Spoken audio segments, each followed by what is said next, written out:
Hello, America. I'm Mark Levin. This is Life, Liberty, and Levin, and we have two great guests. Katie Pavlich, how are you? Nice to see you, Mark. Thank you so much. Candace Owens, how are you? Very good to see you. Two of the great, young, smart, intellectual conservatives who I wanted to have on the program. Now, Katie Pavlich, in 2010, you earned your Bachelor of Arts degree in broadcast journalism from the University of Arizona. After completing your degree, in 2010, you moved to Washington, D.C. You became news editor for townhall.com, contributing editor, Town Hall Magazine, Fox News Channel contributor, and now an alternate co-host for The Five. And you're ubiquitous, as are you, Candace. Candace, you're known for your commentary. You are the director of urban engagement at the conservative advocacy group Turning Point USA. You were pursuing an undergraduate degree in journalism at the University of Rhode Island. You left school. You said, that's enough. You launched socialautopsy.com in 2016, a website where you were exposing bullies and so forth. Now, this is very interesting to me. You really come from different backgrounds. You're both conservatives. Is that correct? Correct. And you came at it from a completely different direction. This is something I think about all the time, how to appeal to people, how do we reach out to people, people from different communities, people from different backgrounds, because I personally think conservatism is the glue that holds society together. Why are you a conservative? Well, as Margaret Thatcher used to say, the facts of life are conservative, and I think that's really just part of who I am. I grew up in a conservative household. My parents were small business owners, so it really just was kind of part of who we were. They never sat us down and said, you know, this is what the left believes, this is what the right believes, Republicans, Democrats. It was just more of a conversation piece. And I wrote a letter to Bill Clinton when I was 6 years old about taxes and how it was unfair that he was taking our money and we didn't get to spend his money. And he wrote me back with, you know, a generic argument about paying fair shares and all that kind of thing. So that's when it really started. But, you know, I'm a daughter of the American Revolution. My grandpa fought in World War II. I have lots of family members who were in the military. And it really just was part of growing up for me. I didn't realize until high school that the man wearing a cowboy hat on the poster in our garage was actually Ronald Reagan. And so my parents just, it was how we were. You know, I grew up on 5 acres of land in Flagstaff, Arizona, and we really just lived a conservative lifestyle, personal responsibility, you know, being self-sufficient, you know, being responsible for our own actions, our own future and pursuits. So that's why I am a conservative. It really just is part of who I am. Candace, you didn't grow up that way. I did not. You've become a fairly recent conservative. That is true. How did you reach that point? Well, I like to say now that the reason I'm conservative is because I used to be a liberal, and I learned a lot. Obviously, growing up in a black household, there's a lot of emphasis placed on black people today being liberals, being Democrats. It's pretty much programmed into us via the public school system that is the only option for us because Republicans, of course, are racist and they want to harm the black community. And I had a different experience in life, realizing that everything in my life seemed to be going wrong. I was blaming the world for everything that was going wrong. There was no personal responsibility because in a lot of these liberal movements, you're essentially taught that there's always someone else that you can blame.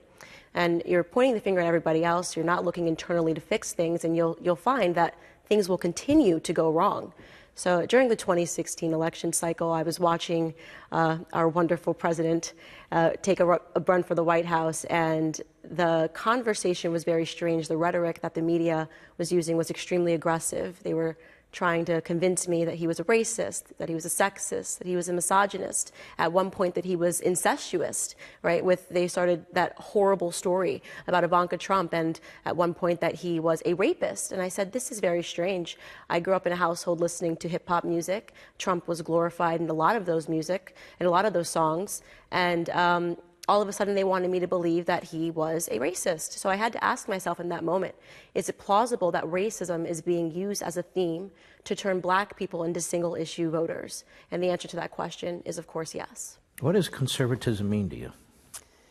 Conservatism to me is, you know, limited government, liberty, and sticking to the Constitution, and realizing that government is not the solution to almost anything, that your community, your family is a solution to everything. You know, going back to the beginning of the country, we've rejected this communal way style of living, going back to the Pilgrims coming here. I mean, being conservative is really just about, making your own decisions, deciding on your own future, and being responsible when you fail, learning from those failures and being able to move on and be successful in your own right, not having to depend on other people to make your success for you. Obviously, you go through life and you have, partnerships and bosses who promote you and give you opportunity, but it's really up to you to take those opportunities and pursue them in a way that makes you successful.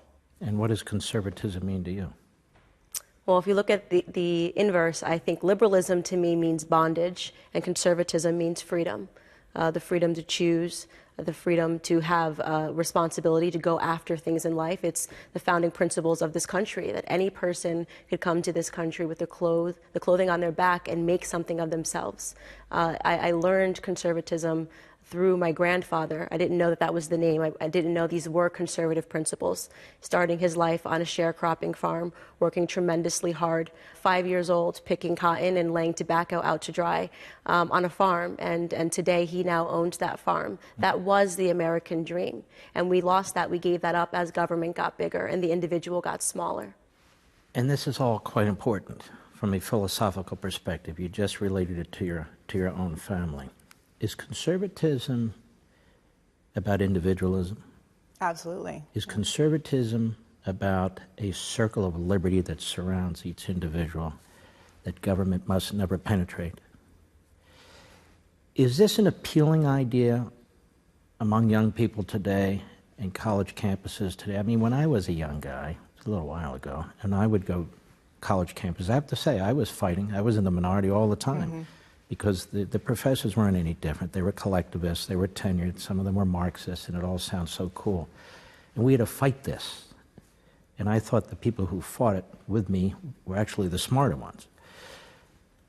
Is that what's going on today, or is it worse in our colleges today? Well, I know that parents get really nervous about sending their kids to college because they're concerned about the indoctrination, but for me, going to a liberal university and having that combative role with professors both in political science department and the journalism department really solidified my principles as a conservative and why I am the way I am. And I was challenged every day and had to defend myself and come up with another side of the argument that was valid. And when it comes to other students, I was always leading the charge to try and bring conservative speakers and fighting the administration because they were infringing on our free speech rights by charging us these ridiculous security fees. And so I would say, the campus environment maybe hasn't changed. It is pretty bad. I speak on college campuses a couple times a semester, and there is no room for any kind of thought outside of the Marxism, outside of the socialism. But what I've learned is that the students may buy into that, but when you actually ask them what socialism means, they can't define it. And when you start pointing things out like, each and every one of you are wearing a different pair of shoes, and each and every one of you have a different style backpack or a different style iPod or a different phone case. And it seems really simple, but the fact is that they are individuals on every single level of their life. And socialism and communism and Marxism don't allow them to do that. But you can never blame students especially for something they've never been told. And so I feel like it's my obligation to go to these college campuses and to simply present the other side of an argument, of an idea that they're not getting inside of their classrooms. And oftentimes, I always ask people who disagree with me to come. I tell whatever group is hosting me, invite the college Democrats, invite the college socialists, invite people to come and listen, invite your professors who have been saying these horrible things about my speech already, even though they've never met me or know who I am or even know what I'm going to talk about. And they may come in disagreeing with me and they may leave disagreeing with me, but the rewarding thing is when students come up to me afterwards and say, look, I walked in here disagreeing with you, I still disagree with you, but at least I know where you're coming from. And even better is when they come and say, I totally disagreed with you, but now I agree with you, and I'm going to go and tell 10 of my friends exactly what I learned here tonight. And you were a journalism major. I was, yes. You took journalism courses. That was your major. Correct. Was it hard left? Were they indoctrinating people? Is that why journalists in this country are so, almost to a person, Yes. There's few exceptions, speak, sound, make the same noises on TV and radio? That's correct. It definitely is indoctrination. And I will say this, it's much worse today than when I was in school, and we're talking about just a difference of 5 years. What I have observed on college campuses this year. And you're on college campuses all the time. Yeah, we do college campus tours. It's terrifying. It's actually terrifying. There's this idea that it's virtuous. You can't speak as a conservative on campus without being boycotted, without being protested, without students lining up and playing music loudly so that they can drown out the sound of your voices. Now, we're not speaking about anything controversial at Turning Point USA. We believe in free markets and capitalism, the founding principles of this country, and the students hate that. And they don't hate that, as Katie mentioned, they don't hate that because they formed these ideas. They hate that because they have been indoctrinated to hate that. So I say that college campuses are literal liberal indoctrination camps. And that is why I understood, especially in terms of me wanting to wake up Black America, which is my highest priority, that was an extremely important vertical to hit. It is how I ended up as a liberal. It is how I ended up thinking that perhaps socialist principles could save the world. The most important battle that we are facing in this country today, and what conservatives did wrong, was handing over the school system to the left, allowing them to take that over. And it is the most important battle that we are fighting today. And this is a great point. I mean, it essentially is a monopoly, an ideological monopoly. And yet, this is where we're told academic freedom and free speech. At least, again, when I was going to colleges, even though I was the minority, from a philosophical perspective, they would hear you out. Mm-hmm. We had a few conservative professors. There's less and less of that. So we have this ideological monopoly, let's call it that, on our college campuses, even though there's thousands of them. There's a few exceptions, like Hillsdale College and Grove City and a few others. But they're the exceptions. What do we do about it? Well, I would say we need more conservative professors, but that is not the easiest feat in the world. Well, let me just point, because the faculty, it's incestuous. The deans, the faculty, they pick from their own schools, they pick people who have their own ideology.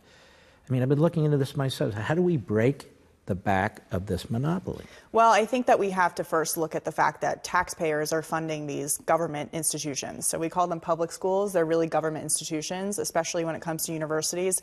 They're constantly going to their state legislatures and asking for more money for less productive work and less results. The universities on the public level, the government level, are not responsible for anything that they put out. So they don't care if you go for 4 years, 5 years, 6 years, as long as you're paying them money. They don't care if you get a degree in sociology. They actually probably prefer that. But there's no results. They're not trying to get people a job.